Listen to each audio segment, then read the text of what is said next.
Muito bem, queridos, hoje nós vamos dar sequência, então, à nossa série, onde nós estamos trabalhando, então, a série Vida Plena. Trabalhamos, semana passada, então, a parte espiritual, e nós deveríamos, então, sermos plenos espiritualmente, né? Que era a primeira área, era nós sermos plenos com Deus. Era nós encontrarmos o propósito, o sentido da vida em Deus, de tal maneira que nós ficaríamos cheios da presença dEle e transbordaríamos para as outras pessoas essa presença dEle, né, queridos? Então nós entendemos que a primeira coisa que nós, seres humanos, temos que alinhar na nossa vida para ser pleno em todas as outras áreas é a vida com Deus. Então isso está bem interessante. Se você não pôde estar domingo passado aqui, você pode assistir nossa live, pode ir no nosso canal do YouTube, a Viva Planet, lá está a mensagem completa para você poder acompanhar, ok? Hoje, então, nós vamos ter nossa segunda mensagem da série, com o título, Tenha uma vida emocional plena. Tenha uma vida emocional plena. E aí, queridos, eu quero começar a falar com vocês o seguinte, que nós vamos dar retorno às nossas escolas, nosso Aviva Treinamentos, ok, queridos? Glória a Deus, que tem base nesse livro aqui. Agora nós vamos ter a próxima escola, né, que é a Escola Libertação e Cura, mas é nesse livro, Pastoreamento Inteligente, o padrão de aconselhamento da libertação. Não sei se nós temos a imagem aqui, viu? Dá uma passadinha na imagem, ver se nós temos que ir aqui. Talvez tenha aí a nossa imagem do curso. Mas são 12 quartas-feiras, então, aonde está lá? Show. São 12 quartas-feiras, onde nós vamos nos reunir das 8 até as 10 da noite, máximo, ali vamos dar uma passadinha, para nós poder estudar com muitos detalhes essa questão da libertação e cura. Pastor, por que o senhor está colocando a escola no meio da série Vida Plena? É muito simples, porque hoje, por exemplo, eu vou pregar baseado numa mensagem que tem a ver com cura interior, com cura emocional. Eu vou dar uma resumida para vocês hoje, de modo prático, mas de modo detalhado, nós temos a nossa escola, onde você vai poder fazer com a gente, e nós vamos trabalhar com a tua vida, desde o teu nascimento, antes mesmo do teu nascimento, teus traumas complexos, tudo que você passou, que te tornou a ser como você é agora, vícios que você não consegue abandonar, tudo isso, nós temos todo um padrão bíblico de aconselhamento, de acompanhamento, de liderança, de oração, e você pode estar vindo, vai ser um baita investimento na sua vida, ok, queridos? Mais informação, você fale com a gente e nós vamos te ajudar. Muito bem, nós vamos então seguir aqui, porque nós temos o tema de hoje, que é ter uma vida emocional plena. O que é a vida emocional, pastor? A vida emocional é o que a gente chama de alma. A vida interna é a nossa vida, é o que nós somos.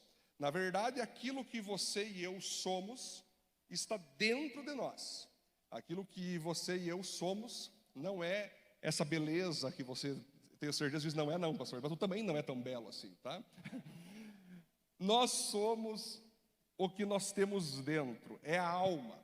Assim como o espírito, então, Cássio, é o local onde a gente se relaciona com Deus, o que nós somos internamente é a alma. É esse nosso jeitão, com esses comportamentos, é esse teu estilo, é isso que faz você ser quem é. Isso então é a alma, é as emoções, e Deus deseja que você tenha plenitude nessa área, porque muitos de nós possuem frustrações, mágoas, derrotas emocionais, vícios, e não consegue se apresentar de um modo saudável, pleno. Por isso que hoje nessa mensagem eu quero trabalhar com você essa questão de como nós podemos ser plenos na vida emocional. Para nós entender isso, queridos, é interessante que muitas pessoas falam assim, pastor, quando eu me converto, significa que eu não posso mais jogar futebol, que eu não posso mais jogar videogame? Uma vez me perguntaram isso, eu não posso mais ter amigos, se eu entrego a vida para Jesus, eu não posso fazer mais nada, como funciona? E eu sempre digo a mesma coisa, não, querido, tu não entendeu, Jesus não veio fazer você tirar a tua vida a modo personalidade. Ele veio para tirar o comando da tua vida. A partir de agora, não é você mais que vai comandar a tua vida, mas sim é o Espírito Santo que vai comandar. Aqui começa a plenitude no ser emocional. A nossa vida é como se fosse um carro, né? Alguns estão aqui são Ferrari, Marcelo, alguns estão aqui são Fusca, alguns, você que se define, o William ficou amém, sou Fusca, olha, tá vendo? O William é fera, pro William, um Fusca é mais top que uma Ferrari. Fale com ele, ele vai te explicar o porquê, né? A paixão é mais forte, né, William? Glória a Deus. Mas a gente tem que se colocar como se nós fosse um carro. E quando nós entregamos a vida para Jesus, Jesus vem e ele fala, dá licença que a partir de agora quem vai dirigir esse carro sou eu. Fique no banco do motorista, que esse carro agora é meu. Você não disse que tu entregou a vida para mim? Então eu quero esse carro para mim. Aí Jesus vai falar assim, bota o cinto.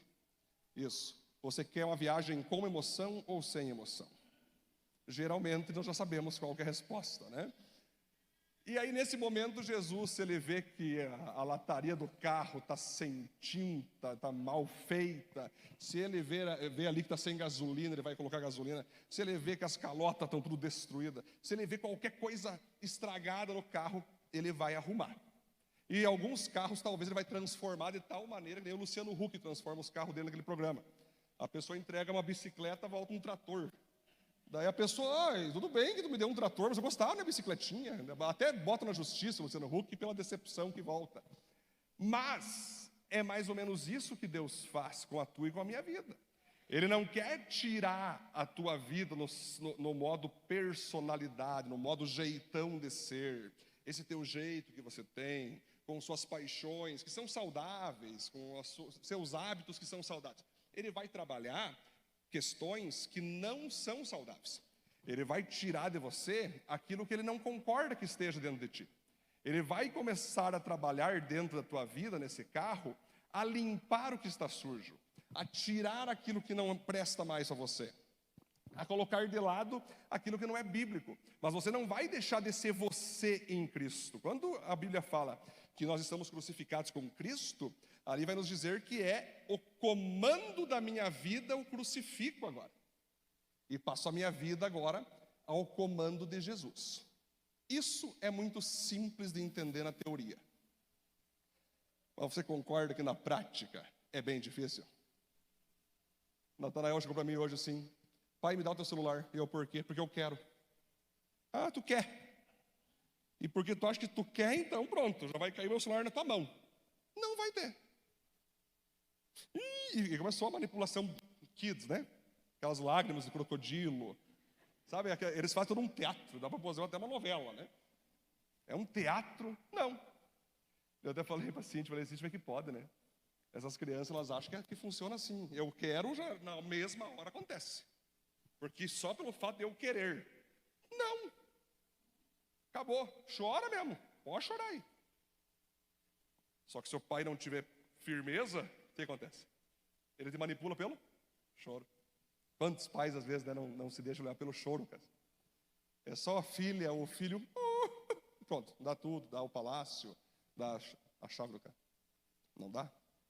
Então nós temos que entender que quando nós perdemos o controle da nossa vida, nós não temos que querer mais nada mesmo. Nós temos que entender que agora eu tenho que fazer o querer de Jesus Cristo, amém? A vida plena se encontra aí, na parte emocional.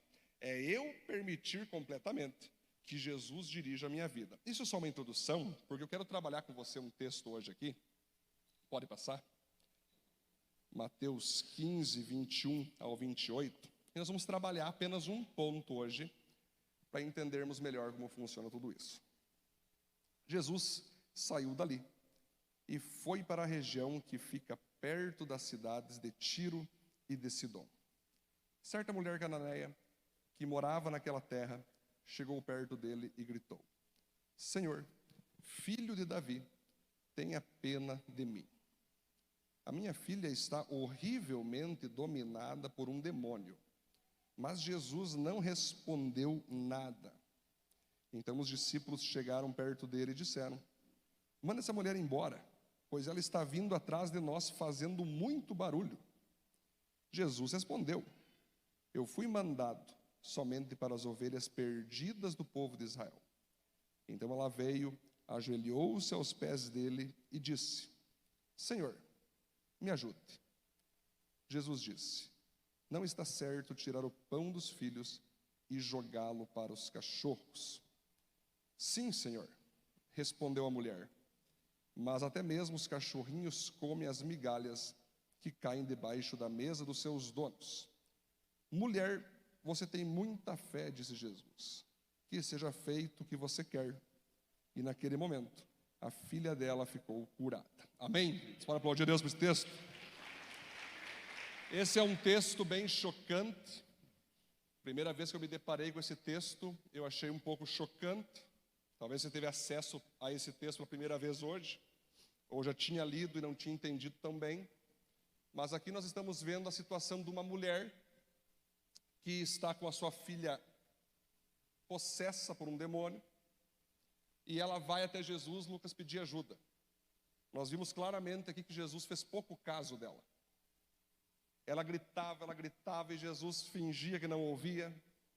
Aí os discípulos ao lado de Jesus disse assim: Jesus, por favor, essa mulher está gritando tanto que o Senhor poderia ou mandar ela embora ou escutar ela.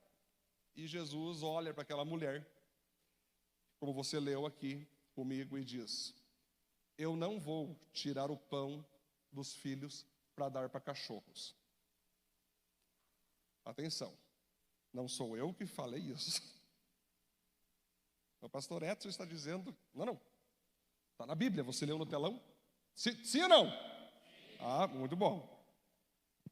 Aí a pergunta que se faz é, como que Jesus, de amor, pode olhar para um ser humano, e pior ainda, vamos falar por que pior ainda, para uma mulher, que é o sexo mais frágil, que tem que ser cuidada com todo carinho. Não é assim? Não é assim, mulherada? É ou não? Pois é. Chamou ali de cachorro, né? Vai continuar desenrolando a história, mas a mulher não se dá por vencida. Ela falou: olha, Senhor, mas eu sei que mesmo o Senhor não querendo me abençoar, eu sei que vai sobrar algum farelo de bênção aí, e é só o que eu preciso. E aí Jesus fica maravilhado com ela e cura a filha dela à distância, liberta a filha dela. Temos que tomar muito cuidado quando a gente vai olhar um texto sem entender o contexto. Porque se você lê um texto sem entender um contexto, você pode cair no erro do pretexto. Porque a grande questão, que eu acredito que você que é mulher que está me ouvindo, tipo assim, não é assim, Andrés? Jesus vai se explicar aí, que história é essa? Não é assim? Jesus, chamou a nossa irmã aí, o que aconteceu? E o que tem a ver isso com a tua e a minha alma? E o que tem a ver isso com a vida emocionalmente plena? Vamos ir para o contexto. Essa mulher era Ciro-fenícia. Ela vinha de uma região conhecida por Ciro-fenícia. O que tem a ver isso, pastor Edson? Muito simples. Nessa região existia um povo muito rico, um povo muito poderoso, que tinha ódio de Israel, dos judeus, tinha ódio do judaísmo, fazia pouco caso das palavras que Jesus começou a liberar sobre o mundo, riam da cara dos discípulos. Era um povo que, quando precisava ficar então doente, eles tinham os melhores médicos.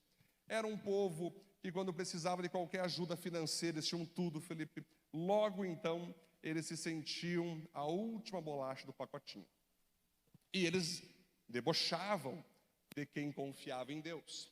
Eles debochavam de quem andava com Jesus.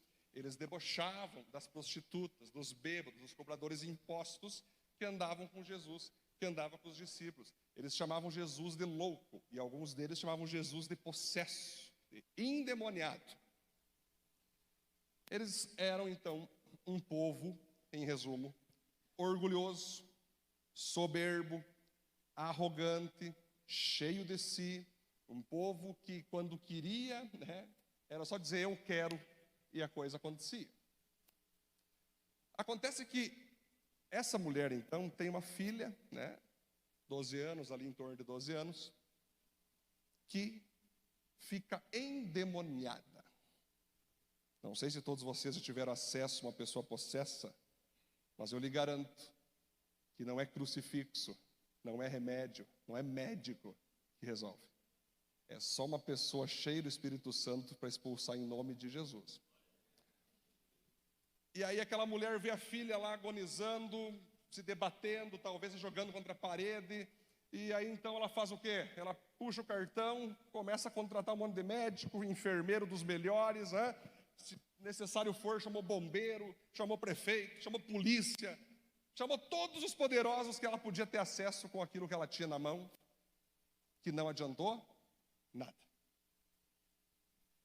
A sua filha continuava possessa, sua filha continuava endemoniada. Ela, por mais que vivia no meio de um povo orgulhoso, e ela mesma era orgulhosa, toda mulher tem dentro de si o coração de Deus. Ainda mais quando é mãe, ela possui a maternidade que é de dar a vida para que a sua filha ou seu filho esteja bem. Aquela mulher então esgotou todas as possibilidades que podia, e aí ela lembrou que tinha alguém que ela criticou tanto, que ela debochou tanto, que ela odiou sem motivo, que pertencia a um povo pobre, um povo que eles debochavam e que curava cegos, curava surdos, paralíticos e ressuscitava até mortos. Então aquela mulher pensou com ela, bom, eu falei mal dele, mas algo me disse que eu preciso ir atrás dele. Eu vou me humilhar, eu vou chegar lá, porque vai que realmente eu esteja enganada e ele seja o curador da minha filha. Aquela mulher então chega.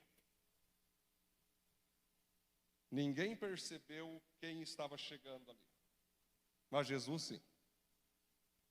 Todos os discípulos, mais uma mulher de outro povo. Toda a multidão, mais uma mulher gritalhona. Jesus, só de canto de olho, já viu quem estava chegando ali. Jesus já sabia o problema dela, o problema da filha dela, o porquê chegou no ponto da filha ficar possessa devido a um orgulho familiar, que nós vamos trabalhar daqui a pouco mais forte. E Jesus sabia que a única maneira de você destronar a fortaleza do orgulho é martelando, é quebrando. Quando aquela mulher chega para Jesus, então ela começa a gritar, Senhor, minha filha está endemoniada, minha filha está possessa. Primeira coisa que Jesus faz, olá, tudo bem? É um prazer falar com você. Você é da Ciro Fenícia? Uau, pode me dar um autógrafo? Ou melhor, vamos tirar um selfie antes. Foi isso que ele fez? Às vezes tu vê uma pessoa famosa, é menos crente que você, mas tu fica, Aí, Jesus faz pouco caso dela. Interessante, talvez, para ela sentir o que as outras pessoas sentiam quando ela fazia pouco caso das outras. A mulher não se dá por vencida, grita mais um pouco, os discípulos chegam, Senhor, por favor. Ela está gritando muito alto. Atrapalha aqui a nossa conversa com a galera aqui, Senhor. Ou o Senhor libera ela, manda embora, ou pelo menos atenda ela, Senhor. Aí Jesus então pega e olha para aquela mulher e diz assim, ei, eu sei o que você quer, mas eu não vou te dar. A minha bênção eu dou para quem me obedece, para quem me ama, para quem me honra. Mas você sabe que você e o teu povo nos odeiam, falam mal da gente, nos debocham, nos ironizam. Para ti não vai ter bênção. Mais uma bordoada no orgulho dela. Aquela mulher podia ter feito como muitas pessoas fazem com sua vida, ir para o vitimismo. Jesus não me ouviu. Eu sabia, eu não presto para nada. Sabe o vitimismo? O que aquela mulher fez? Senhor, o Senhor está certíssimo. Eu sou orgulhosa, venho de um povo orgulhoso, mas eu estou destruída, Senhor. Porque o meu orgulho não pôde curar a minha filha. Então estou disposta, Senhor. Pode me humilhar mesmo, Senhor. Mas cura minha filha. E aí, Jesus, quando viu, Cássio, que aquela mulher abriu o coração de verdade, para que o orgulho saísse. Jesus viu nela a cura, e naquela mesma hora o demônio saiu da filha dela. Não teve exorcismo, não teve cruz, não necessitou Jesus ir até lá expulsar em nome dele mesmo, mostrando que aquela sua filha estava daquela maneira por causa de algo familiar, baseado no orgulho, baseado na soberba. Foi só a mãe abrir o coração que o próprio demônio saiu da filha dela. Baseado nisso aqui, queridos, nós temos que ir para o nosso primeiro ponto. Vamos lá. E único ponto. Mergulhe dentro de si mesmo.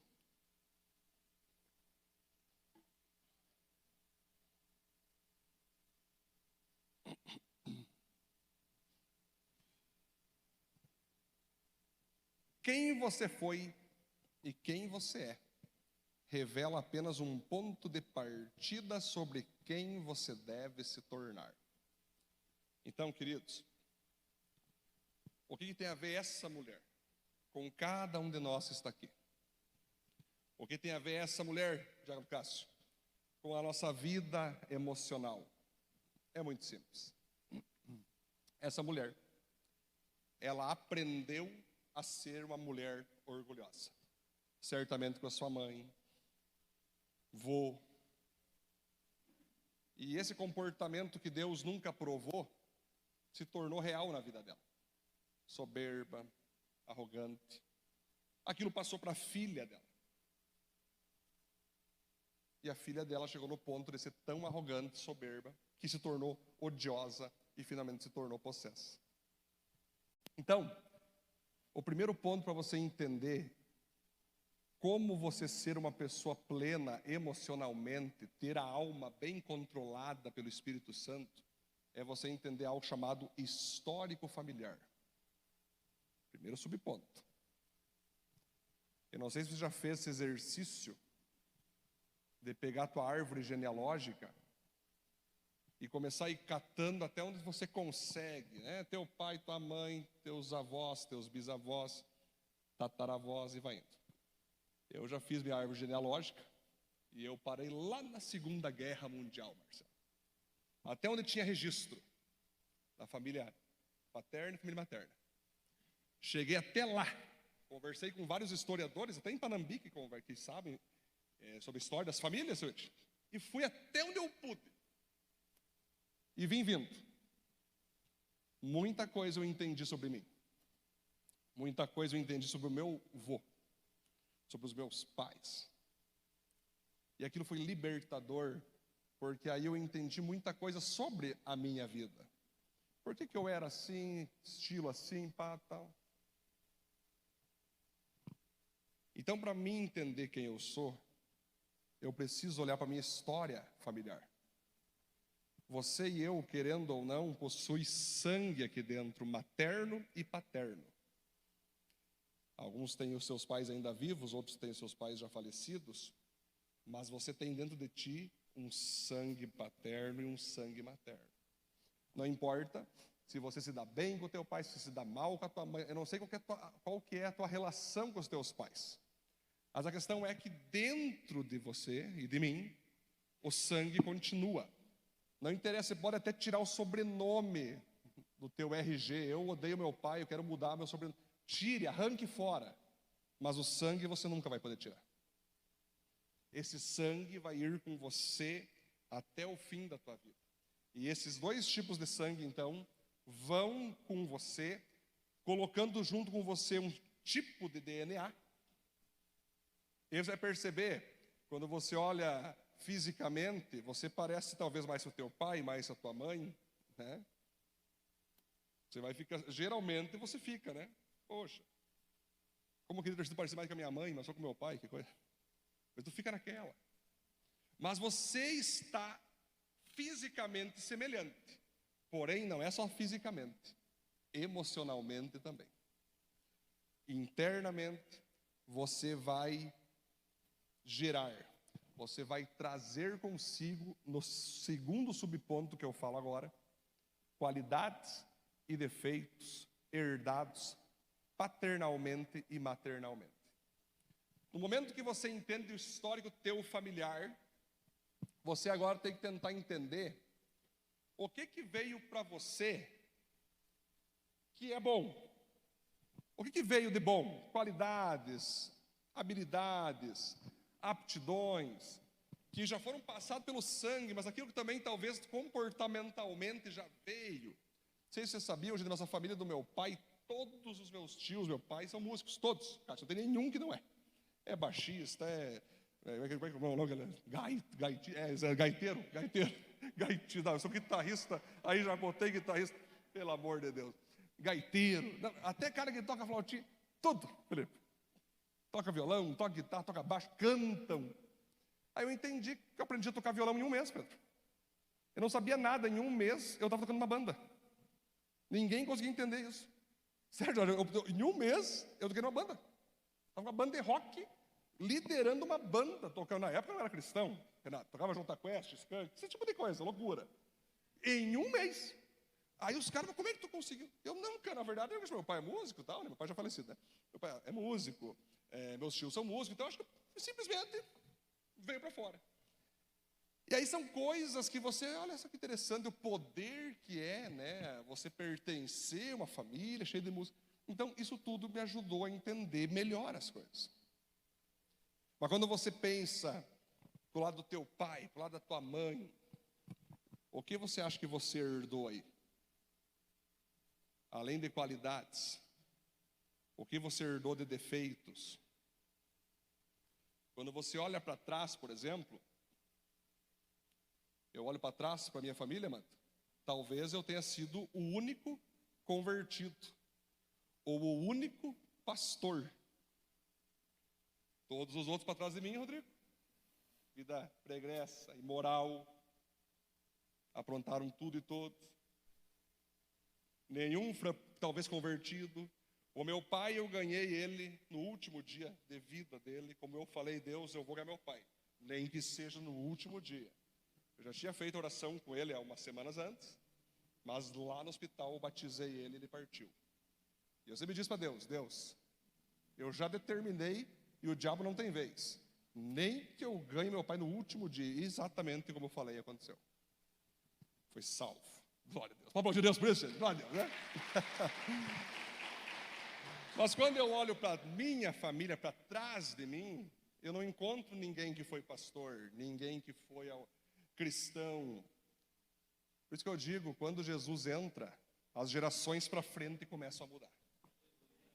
As gerações, a partir daquele que entregou, começam a ser transformadas. Mesmo que para trás não tenha muito o que fazer. Mas o que eu digo ao você é o seguinte. Eu atendo muitas pessoas. Você sabe que um dos principais papéis meu de pastor é atender pessoas. Atender pessoas. Ouvir, falar. E é quase 100% certo quando alguém tem um vício de fumo. O pai também fuma. O vô fumou ou fuma. Aí o cara às vezes cai de bêbado, vai olhar para trás, o pai também cai, o vô também caiu. Você vai ver às vezes uma mulher que divorciou, acabou de divorciar por traição, por deslealdade. Você pede para ela como é que é o histórico. A mãe divorciou, a tia divorciou, e vai tendo uma sequência de divórcio. Gente, você nunca parou para perceber isso? Para e começa a ver isso. Não é coisa da nossa cabeça. É sangue paterno, é sangue materno. Calma aí, pastor, quer dizer então que se separar meu pai, logo eu também vou? Não é isso. Mas a aptidão para você fazer o mesmo é muito grande. Uma vez eu fui numa festa de aniversário, como pastor, e aí ali eu vi o vô bebendo chopp. Todo mundo caindo assim, bebendo de cair, gente. Os adultos bebendo. Aí os filhos daquela mulher bebendo. Chegando até a criancinha com um copinho de chopinho. Eu olhei assim e falei... Estava a Cíntia comigo, eu falei, Cíntia, cada um viva como quiser. Quem sou eu para ficar interferindo, né? Mas olha que coisa mais triste isso aqui. Mas bebendo, menininhas, adolescentes, César, puxando o caneco lá. E eu falei, cara, que coisa mais horrível. Elas estão fazendo isso para agradar o pai, Gustavo. Elas estão fazendo isso porque o pai gosta, porque a mãe gosta, logo elas também gostam, então está todo mundo se gostando e vira um chopão. Tipo assim, cara. Uma coisa muito triste. Passando sanguineamente, mas também passando de modo comportamental. Então é evidente, queridos, se uma pessoa convive com a mãe e com o pai, e ela vê que o pai trai a mãe direto, a mãe chora toda hora em casa, a hora que ela casar, a probabilidade de acontecer a mesma coisa é muito grande. Se Jesus não entrar no meio, se Jesus não entrar com força. Estou dando alguns exemplos a vocês aqui, queridos, para que vocês entendam que se você quiser saber como ser pleno emocionalmente, você precisa saber o teu histórico familiar, identificar o que esse histórico familiar traz de bom para você paternalmente, maternalmente, e de ruim para você, para que você entenda que tipo de pessoa você é. Para que assim, então, Jesus possa chegar e dizer, ei, isso aqui mantém, isso aqui tira. Você vai sempre ser grato pela tua família, nunca tu vai rejeitar a tua família, não é isso. Mas você vai rejeitar aquilo que você não pode manter contigo, que o teu pai fez, que a tua mãe fez, teus tios fizeram, mas você não pode fazer. Porque tem um outro comando na tua vida agora. Você tem que dizer não para aquela atitude. Tem um outro controlador agora na tua vida. Passado isso, então, você tem que também agora, para entender bem quem você é, como ser pleno emocionalmente, você precisa agora descortinar traumas, complexos e feridas do seu passado que te levaram a ser quem você é hoje. Então, além de você ter todo esse sangue paterno, materno, comportamental, essa transferência praticamente aí de qualidades, defeitos, né? Você agora tem que entender que você, que é aqui adulto, jovem, adolescente e tal, né? Temos aqui a Esther, bebezinha, está plena, já está plena. Né, Léo? As crianças já estão apenas começando a viver, para a glória de Deus. Vão viver muito melhor do que nós. Agora, talvez você esteja aqui, como todos nós, que você viveu certas coisas na sua vida, que talvez gerou trauma, talvez gerou complexo, talvez gerou dor, e fez você se tornar quem você é hoje por causa daqueles complexos e da maneira que você reage a esses complexos. Uma vez eu estava atendendo, a Kátia também estava junto esse dia, onde eu atendi uma menina. Primeiro nós atendemos os pais dela, né, Kátia, que pediram ajuda para ajudar a filha deles, né? Tinham levado para o espiritismo, tinham levado para a macumbaria, para a bruxaria, levado para tudo que é lado, e a filha não resolvia. Aí um dia estavam passando aqui na frente, Cássio, e aí o Espírito Santo falou, fala com o pastor dessa igreja aí. Só assim foi. Ele nos procurou, falou o que estava acontecendo com a filha, tal, se cortava e tudo mais. E aí eu falei, não, eu quero atender ela. Eu quero atender ela. Entendi que é de Deus. Então, ela veio. E eu fui pastor de adolescentes, queridos, por 7 anos em Curitiba. Então eu conheço bem como funciona os adolescentes. Muitos só querem chamar atenção, Pedro. Nada mais do que isso. Aí eles falam que estão se cortando. Tu vai ver, é só uma coisa de lápis. Assim. Mas essa menina, pouco mais de 15 anos, se eu não me engano, 17, ela veio e ela falou, pastor, eu tenho me cortado, eu quase morri esses dias. Deixa eu ver teu braço. Ela levantou, eu tomei um grande susto, Ellen, valetas assim. Não era cortinho, gente, era valetas. Eu falei, cara do céu, Deus te guardou, porque não tem explicação isso aqui. Nos 2 braços. Então, nós fomos treinados por Deus, e eu fui treinado também na minha escola teológica, a nunca resolver sintoma, mas sim resolver causa. Sintoma era o dizer, ei, você está cortando os seus braços? Não faça mais isso. Seu corpo é o templo do Espírito Santo. Não, isso é sintoma. Eu queria ver a causa. E eu falei, filha, daí eu já falo filha, e ali começa a cura já. Filha, fale para nós aqui. Ela, filha? Eu sei, nós devemos como filha. Estou lhe conhecendo agora, mas para nós tem uma filha, seja bem-vinda. Ah, tá bom. Obrigado. O que deu aí no teu pulso? O que te levou a isso? Muito simples, conflito familiar, falta de amor paterno, materno, não dava atenção para ela, tudo aquilo que você já consegue imaginar. Eu falei, entendi. E por isso você está fazendo esses cortes. Sim, para ver se eles começam a olhar para mim. E é sempre assim, pastor. Eu tenho que me cortar para que me vejam. Eu tenho que quase morrer para que me notem. E aí então, comecei um trabalho bem bacana ali. Houve perdão, reconciliação, houve cura ali. Mas era uma menina que certamente, se não vem até nós, eu não sei se estaria viva hoje. Eu acho que não. Porque Deus não teria feito isso de trazer a pessoa aqui. Gente, não é membro da nossa igreja, foi só uma passada. Família veio, Renato, foi só para aquilo. Esse era o único propósito, Renato. Era curar a filha, não sei mais nem que estão. Mas eu sei que estão curados. Amém, gente? Vamos aplaudir a Deus por isso, não? Então nós atendemos a comunidade panambiense. Quando eu olho para Panambi, eu considero Panambi a nossa igreja. Às vezes vem gente da Assembleia aqui, às vezes vem gente da Batista. Se fica ou não fica, nós não estamos nem aí. A gente quer que as pessoas sejam curadas. A gente quer que as pessoas encontrem Deus. Se vai ficar na luterana, se vai fica onde for, mas fique com Deus. Amém, gente? Esse que é o negócio. Então, muitas coisas na nossa vida, gente, que fazem nós sermos como nós somos, às vezes com um jeito grosso, às vezes com um jeito talvez esquisito, muita ansiedade, muita depressão, às vezes não passa de defesa sua para as dores que você tem dentro de ti. Às vezes você passou por poucas e boas na tua infância, na tua adolescência, no teu casamento, né?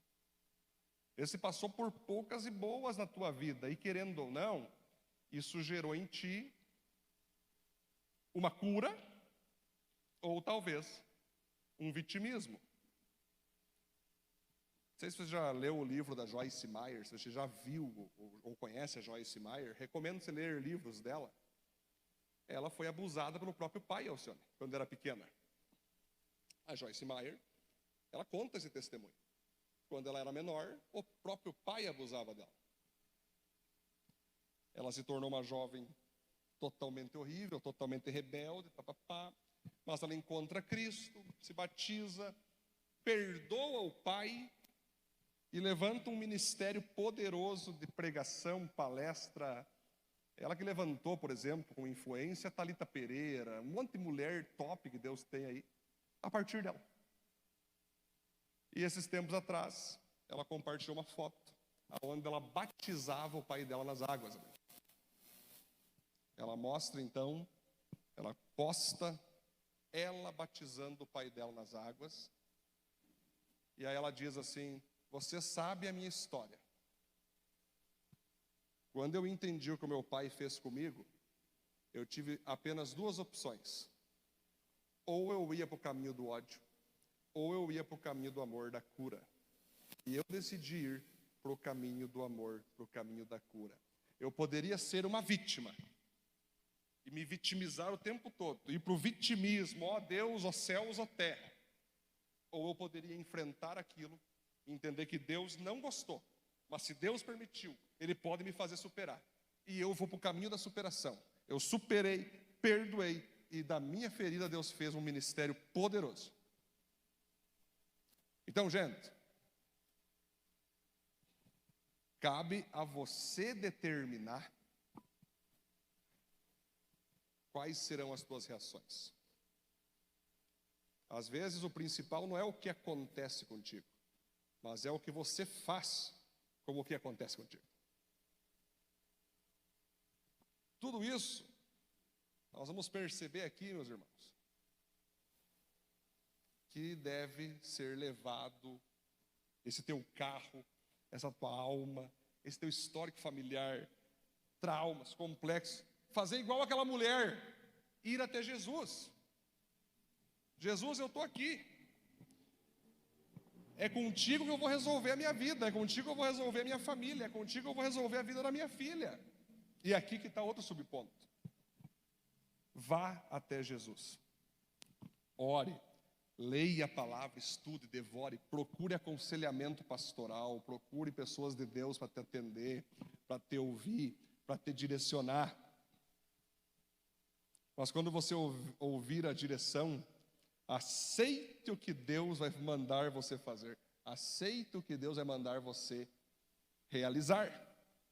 Se nós for para o Antigo Testamento, nós vamos ver a história de Naamã. Vocês vão lembrar dessa história.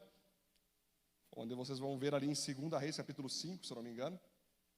Onde Naamã é um grande general, famoso na sua época, mas está cheio de lepra a sua vida, seu corpo está cheio de lepra. Sua empregada fala, tem um profeta Eliseu, vai lá que o profeta Eliseu vai orar por tua cura. Eu vou só resumir para nós não sair muito do ponto aqui. Ele vai até o profeta Eliseu, cheio de ouro, prata, cheio de dinheiro, para pagar a consulta. Eliseu faz o quê? Igual Jesus, Gustavo, nem foi até ele. Mandou o Geazi, mandou o servo dele. Quando Naamã olha, Pedro, calma aí, achei que ia vir o próprio profeta falar comigo. Ele pensa que ele é o quê, cara? Eu sou super famoso, cara. Eu sou o cara. Como ele pode achar que ele pode mandar o servo dele? Está de brincadeira? Vamos embora. Eu não quero cura, coisa nenhuma. E estava indo embora, aí os seus soldados, Senhor, sério que tu vai fazer isso? Tu vai ficar magoado. Tu vai ficar orgulhoso. Se ele mandasse o cachorro, que se fosse quem for, eu queria que você fosse curado.